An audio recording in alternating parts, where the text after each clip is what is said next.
Shehzod aka, tabriklayman. Kattakon Galois rahmat. avtomobilingiz bilan. Mazza, uzoq yillar davomida orzu qilgan avtomobilimga va nihoyat Mashinangiz mana shu yerda turib turadi. Xudo xolasa 2-3 oylarda sertifikati chiqib qolsa, o'shanda haydaysiz. Ungacha tomosha qilib turing. Endi bunday holatga siz Mercedes-Benz avtomobillari bilan umuman tushmaysiz.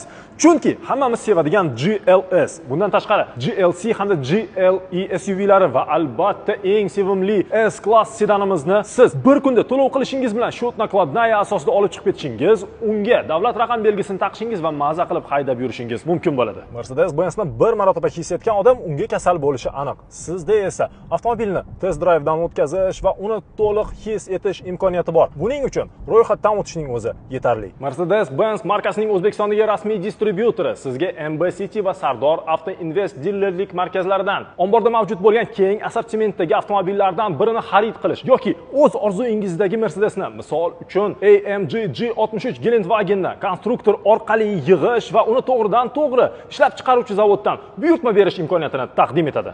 Narxlar esa sizni hayron qoldirishi aniq. Misol uchun AMG SL avtomobili atiga $210 ming dan boshlab sotiladi. Qolaversa, rasmiy kafolat muddatiga va servis xizmatiga hamda shaffof tarixga ega avtomobilni hamyonbop narxdan xarid qilganingizdagi quvonch va ichki xotirjamlikni hech narsa bilan solishtirib bo'lmaydi. Sizni dilerlik markazlarimizda kutib qolamiz.